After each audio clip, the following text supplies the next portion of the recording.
welcome to day 2 of casting from Group Stage Games of Age of Empires League's Season 9, Division C. Hopefully, sound quality will be better on this one than we had yesterday. Unfortunately, I didn't realize I had the wrong audio device recording. Should be a little crisper today.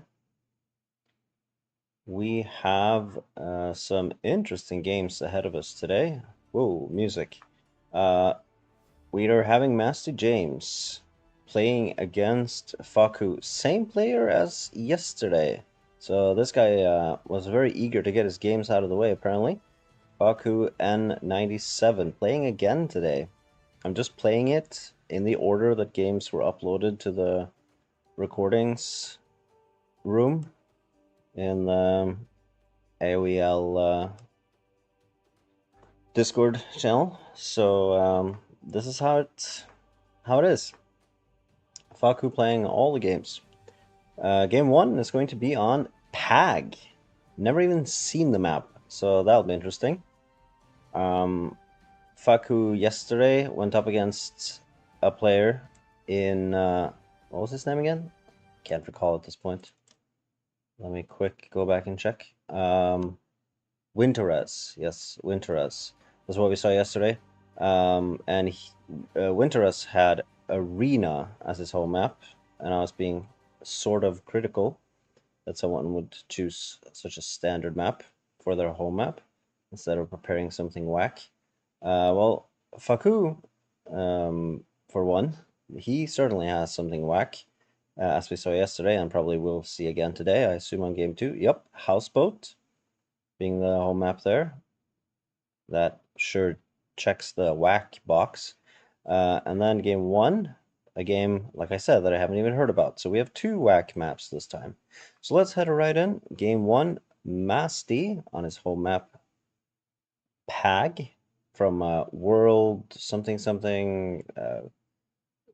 It's from some tournament. I don't remember off the top of my head where it's from. Unless I can see it here. No, I have to go look at the home map overview. Anyway, has picked some esoteric tournament map here. And then later, of course, Houseboat Revisited. Let's spec this in CA and pull that up as source for our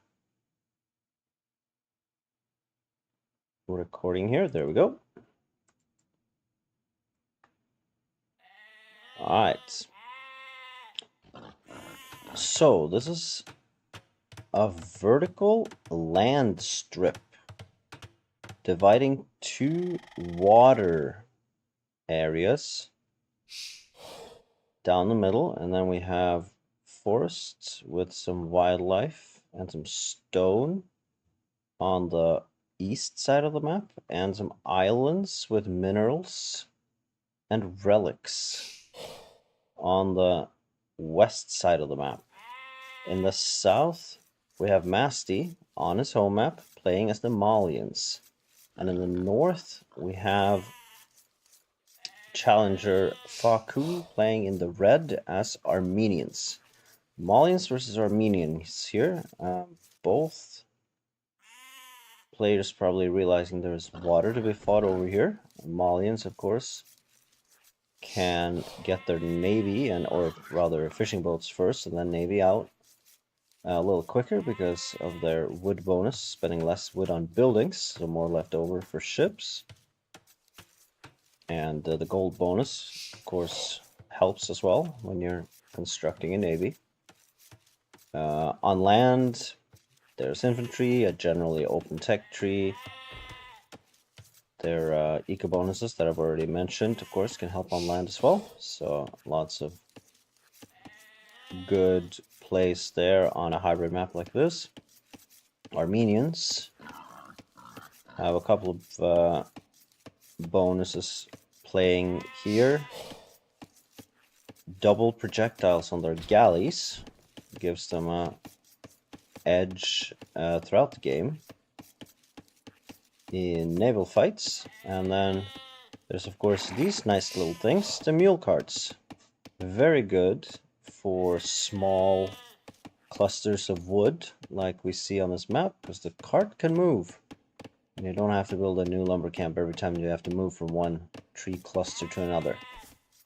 Looks like Faku is going to go for a naval build here. It already has 5 guys on wood, probably going to send more. And the scout is diligently pushing Ibex. Same approach in the south for Masty. With the Malians also sending, of course, to wood. Already getting the dock out. That building wood discount bonus paying off here. Little bit ahead of Faku when it comes to the dock construction. We'll see if that will be maintained, that advantage. Let's see if the Malians can get some ships out before the Armenians. This guy has been stuck in the wood line for a while. You really gotta keep track of that when you build lumber camps kind of diagonally, or how do you say it, like the corners sticking into the wood line like this. I've noticed that's a recipe for stuck lumberjacks. Of course, that can be a problem with the mule carts as well. They notoriously have been known to cause stuckage in the wood line. But it seems like everything's running smoothly for now for the Armenians. Yeah. 1 fishing ship out for yellow, 1 for red. If we have a look at the villager count, we actually have Masty up by 2 eco units. So that might be accounted for by... it has to be villagers, because now it's 2-2 in fishing boats. So it must have been a little bit of a smoother build there for Masty. With the Malians. Barracks coming up. We'll see if there will be some sort of infantry aggression. It's not very far across here to the other base, so infantry wouldn't be an insane idea. Malians also having a little bit of extra pierce armor on their infantry can come in handy. A little bit harder to counter them with archers. I'm not exactly sure if I would say the bonus is more valuable early game or late game. I think I would opt towards early game. That the value you get from that 1 extra pierce armor in Feudal Age is has more utility than the, yes, in absolute terms, more of a bonus you get later. But then you also have to contend with much stronger ranged options from the other player, usually, if they have any sort of archers worth their salt. You obviously get both more range and more damage with the blacksmith upgrades, and unit upgrades as well in the range. And then you can add on chemistry as well. So I would say the relative advantage lies more in the early game, and it seems Masty agrees, because he's sending these guys forward, about to hit Feudal Age. Both players are. They're both going up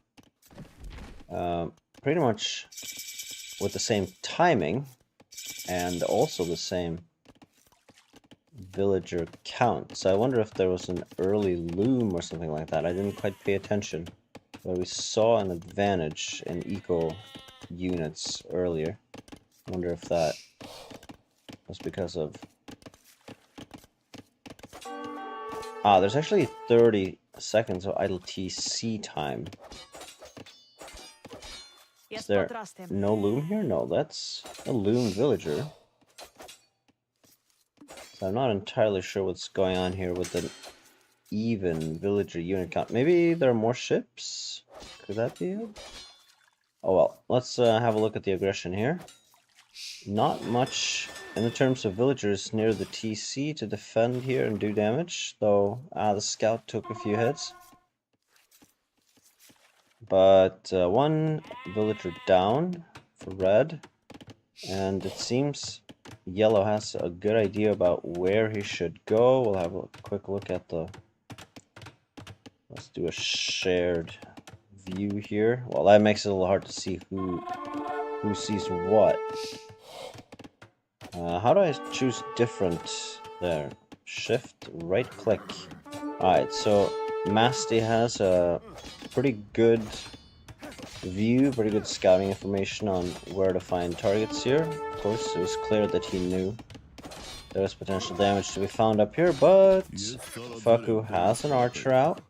Now we'll see if this pierce armor pays off. Archer doesn't even really try to do damage at this point, just has to run away. And a fire galley has also reached Faku's docks. Not really paying attention there. Very late to counter the defensive fire galley, and will lose that duel unless something unexpected happens. But no. Red defends there quite effectively. However, on land there is trouble brewing. These men-at-arms are in, and taking out this mule cart would be quite annoying. It doesn't seem like Masty quite manages to keep up here. Yeah, there's the repair. Of course, the mule cart has a lot of HP, so it's not that easy to take out. Being able to take it out would be nice, but I wonder if it would have been better to target villagers there. A little more easy damage. Ooh, are these villagers stopping? Nah, they're backing off. Alright, the archer is here, but it takes a while to take down Malian men-at-arms, that's for sure. Alright, Masty also winning the archer duel here in the middle. And sending archers forward as well. That could mean some both more damage to eco units plus ranged units that can work in collaboration with these men-at-arms, making them even more potent and covering them. Alright, nope, choosing to attack on the other side instead of immediately linking up with the infantry. Denying gold there. And we see the infantry, the villagers actually dealing considerably more damage than the archer there. And the villager defense actually being the most effective to push the infantry from yellow off.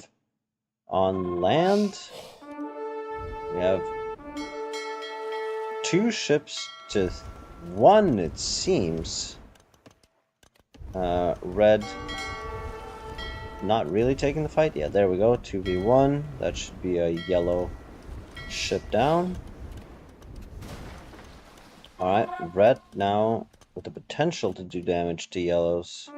Red with the potential to do damage to yellow's fish eco. Yeah, getting that more or less for free. It doesn't seem like red was actually acting there. Just a yellow ship running right into the navy from red. So that's some good damage. Faku having gotten up to pretty decent numbers. And now it's red's turn to push yellow villagers off the resource they're working on, causing some idle time. Of course, it's not necessarily counted as idle time by capture age, but moving villagers around, avoiding archer shots is, of course, effective idle time. Right. Again, red both aggressing on land here, though he's running into palisades, but also doing damage on the water. Let's see if yellow can finally clear up. Should be able to. He has a HP advantage here now on with the fire galleys.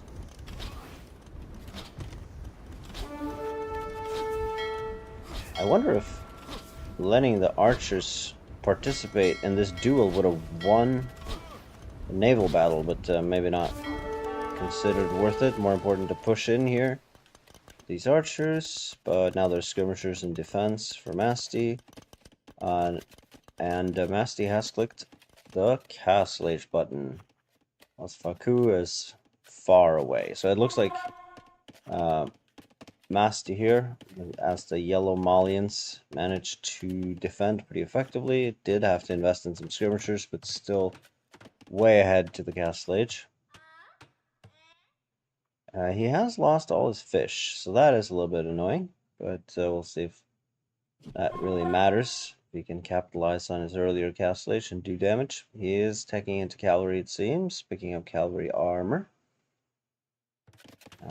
Does make sense, especially against an army that is going to be in feudal age for a little bit longer. Not much you can do against knights with feudal age army, unless you have a heck ton of spears. But that is not the case for Faku at this point. Only ranged units.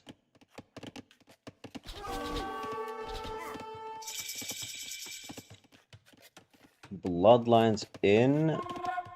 Masty also picking up Bodkin Arrow to do extra damage for these ranged units. After all, the majority of the units in Masty's army are ranged units at this point. So that makes sense to pick up that upgrade. With Bloodlines though, you would think that the idea is to get into cavalry units at some point. A little bit of skirmishes continues to happen on the water, trying to snipe some more fish. But Masty's being pushed away by a defending fire galley from Faku. Faku not using his civ bonus here with the galleys, instead relying on fire galleys to do the job. We see some knights in queue from Masty, as expected. It took a little while before those knights came out, so we'll probably see Faku in castle age here before too much damage can be done by Masty's knights. Or any of his ranged units for that matter. It's going to take them a while to beat their way through this palisade. And Faku should have more than enough time getting up some house walls here.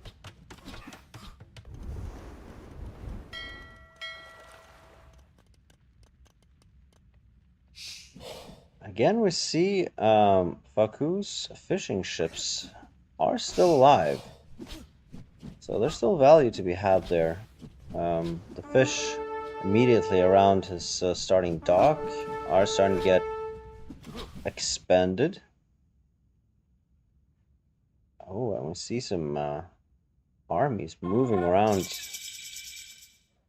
in the east here. A couple of knights coming north and a pretty big chunk of archers, probably soon going to be crossbow. Yep, crossbow with fletching coming down. Masty certainly did have vision on this. Question is if he paid attention and knows this is coming. He's putting up an extra TC here. He's already built one extra. So he's on 3 TC at this point, and that will come in handy. Both for villager production, obviously, but also for defense of these villagers down here in the south. When this group of crossbows come in, try to put on the pressure. Okay, Masty taking a decent fight here against downhill. This looks like a downhill fight, right? Yeah, I think so. Well, all the yellow archers have been taken out, so this is a skirmisher duel at this point. Archers are into the back of Masty's base, which can prove to be very annoying. Taking pot shots here at these villagers. No ballistics, but still get at least one kill. Ooh, nice reaction there from Masty, getting those villas to safety. There are town centers to hide in here, so it won't be trivial to do damage, but already 2 villagers down. This might be 3, yep, 3 villagers down. The knights from Masty are just hanging out, and he might be converted. Yep, 1 knight converted. It is the strongest knight. And Faku is actually getting 1 more. That seemed like a little bit of luck. His buddy almost killed him before they could both change sides. And at this point, it seems like a fairly even game. Yes, Masty is on 3 TCs with the potential to get more villagers out, but Faku has been able to snipe quite a few. And even though we have more than a dozen villagers advantage for Masty at this point, this is far from over. We do get a clear up though. Masty being able to use his knights to clear up these crossbows from Faku that has been bothering him in the back of his base for some time. Quick peek at resources. We see Faku is floating quite a lot of food.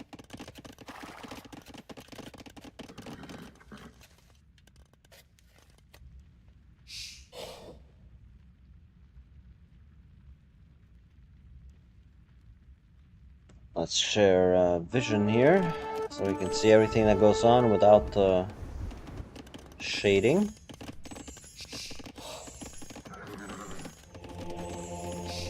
Fortified churches popping up. This is an Armenian church, so no eco bonus here.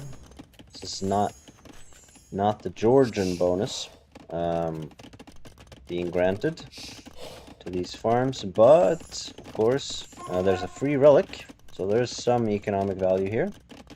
And if these monks can move out and pick up a few more, that will obviously be value. Keep in mind, the relics are over here, and Masty is actually the one that's taking advantage of that. Put up a completely generic church, but we'll get the relics in here, I would expect. Is there another relic over here? Doesn't really look like it. There is one to the north.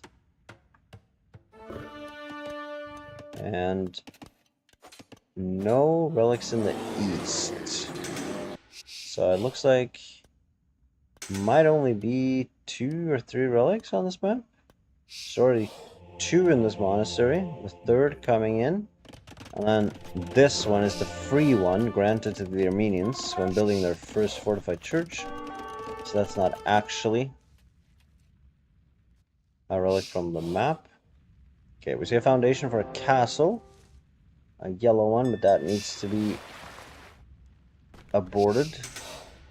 Since we have a few crossbows coming forward from red. Castle coming up at home instead. For Masty. Ah, there's a 4th relic as well. Okay, so this will be decent gold income for Masty. 4 relics, as long as this